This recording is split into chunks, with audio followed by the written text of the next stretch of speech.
Assalamualaikum warahmatullahi wabarakatuh.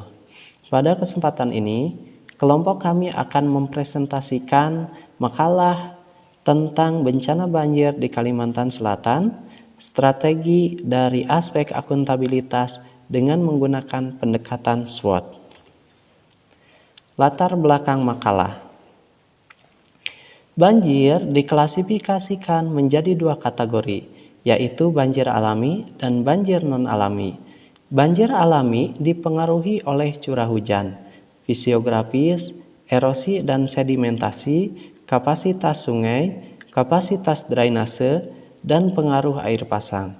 Sedangkan banjir non-alami yaitu banjir yang disebabkan oleh aktivitas manusia yang menyebabkan perubahan lingkungan, yaitu penebangan hutan liar, membuang sampah di sungai, rusaknya drainase lahan, dan perencanaan sistem pengendali banjir yang tidak tepat. Kemudian batasan masalah. Batasan masalah pada makalah ini yaitu menganalisis bencana banjir di Kalimantan Selatan dengan analisis SWOT berdasarkan aspek akuntabilitas. Selanjutnya tujuan makalah. Tujuan penyusunan makalah ini untuk memberikan alternatif solusi pemecahan masalah dalam mengatasi banjir yang terjadi di Kalimantan Selatan. Selanjutnya, tabel analisis SWOT.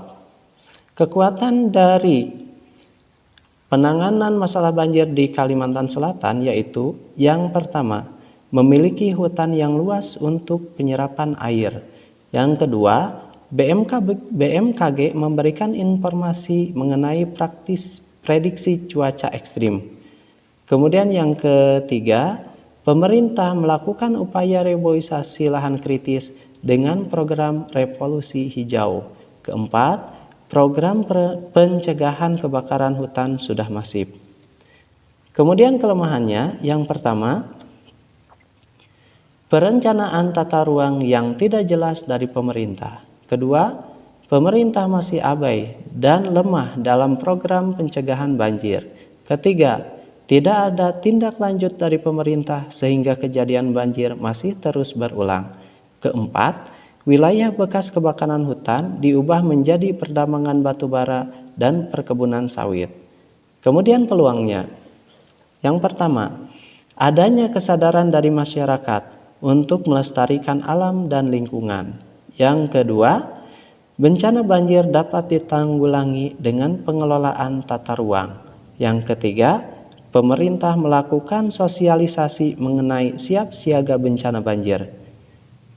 Kemudian ancamannya, yang pertama, alih fungsi hutan yang menyebabkan bencana banjir terus berulang.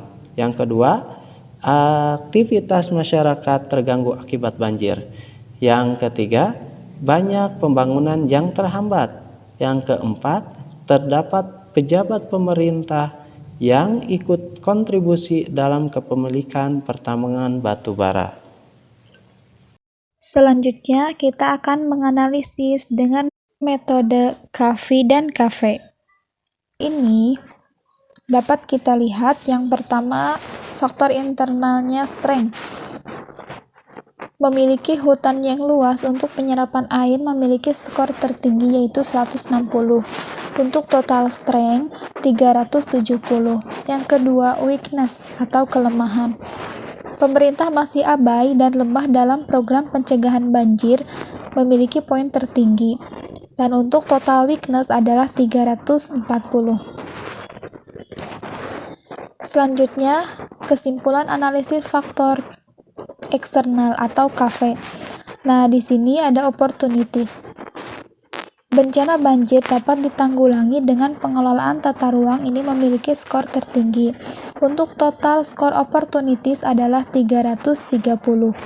Yang selanjutnya threats atau ancaman. Alih fungsi lahan hutan yang menyebabkan bencana banjir terus berulang ini memiliki skor tertinggi, dan untuk total skor threats adalah 350. Berdasarkan hasil KV dan KV, maka diperoleh titik X dan Y sebagai berikut.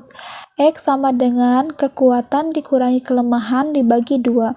Tadi didapat skornya adalah 370 dikurangi 340 dibagi 2 sama dengan 15. Y, peluang dikurangi ancaman dibagi 2 sama dengan 330 itu skor dari peluang kurangi 350 skor dari ancaman dibagi 2, hasilnya adalah min 10. Nah, pada kuadran ini didapat angka X-nya 15 dan Y-nya min 10 termasuk ke kuadran 2, di mana kuadran 2 itu menandakan bahwa organisasi tersebut kuat namun menghadapi tantangan besar. Pada kasus banjir di Kalimantan Selatan ini, sebetulnya pemerintah sudah melakukan beberapa pencegahan seperti reboisasi, melakukan pengelolaan tata ruang yang baik. BMKG pun memberikan informasi mengenai prediksi cuaca ekstrim secara berkala. Namun, harus ada strategi lain yang dilakukan semua pihak agar bencana ini tidak terus-menerus terjadi.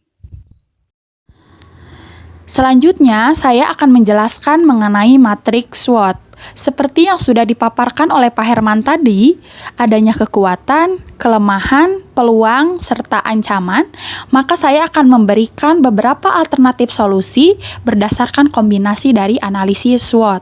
Yang pertama yaitu asumsi strategi S dan O, adanya upaya dari pemerintah didukung oleh kesadaran masyarakat untuk melakukan reboisasi. Yang selanjutnya yaitu asumsi W dan O, adanya kerjasama antara pemerintah, pihak swasta, dan masyarakat untuk mengelola wilayah bekas kebakaran dijadikan hutan kembali. Kemudian asumsi S dan T, meninjau kembali perizinan pembukaan lahan perkebunan dan batu bara. Dan yang terakhir yaitu asumsi W dan T, penegakan tegas pemerintah dalam menindaklanjuti program pencegahan banjir. Kemudian, saya akan memaparkan mengenai analisis SWOT dari aspek-aspek akuntabilitas, yaitu yang pertama, akuntabilitas adalah sebuah hubungan. Hubungan yang dimaksud adalah hubungan dua pihak antara individu atau kelompok atau institusi dengan negara dan masyarakat. Pemberi kewenangan bertanggung jawab memberikan arahan yang memadai, bimbingan, dan mengalokasikan sumber daya sesuai dengan tugas dan fungsinya. Dalam kasus banjir di Kalimantan Selatan ini, pemerintah bertanggung jawab memberikan sosialisasi, mengalokasikan dana kepada korban banjir, serta harus ada kerjasama antara semua pihak. Yang kedua yaitu akuntabilitas berorientasi pada hasil. Pemerintah dapat melakukan pemanfaatan galian batu bara sebagai tempat wisata dan juga sumber PAD. Sebagian wilayah bekas kebakaran tidak dihabiskan untuk perkebunan sawit saja, tetapi ada beberapa persen yang dijadikan hutan kembali untuk menjaga lingkungan dari terjadinya banjir. Yang ketiga, akuntabilitas membutuhkan adanya laporan. Sebagai perwujudan dari akuntabilitas, di mana dengan melakukan pendataan wilayah mana saja yang sering mengalami banjir. Yang keempat, akuntabilitas memerlukan konsekuensi. Dengan menunjukkan tanggung jawab, di mana konsekuensi tersebut dapat berupa sanksi bagi pelanggar dan reward bagi yang taat dari aturan-aturan yang ditetapkan oleh pemerintah, contohnya tentang izin pembukaan lahan tambang dan pertanian. Dan yang terakhir yaitu akuntabilitas memperbaiki kinerja. Dengan memperbaiki pelayanan kinerja dari para ASN, memperkuat komitmen untuk mematuhi aturan daerah yang dimulai dari diri sendiri, keluarga, masyarakat, pemerintah, dan pihak-pihak lainnya. Selanjutnya kami memberikan sebuah kesimpulan dan saran. Berdasarkan kesimpulannya, makalah yang kami buat bahwa bencana banjir yang terjadi di Kalimantan Selatan merupakan dampak dari masifnya peralihan fungsi hutan dan fungsi lahan, kurang baiknya tata ruang, semakin luasnya area perkebunan dan tambang batu bara, sering terjadinya kebakaran hutan, serta kurang optimalnya penanganan banjir dari pemerintah.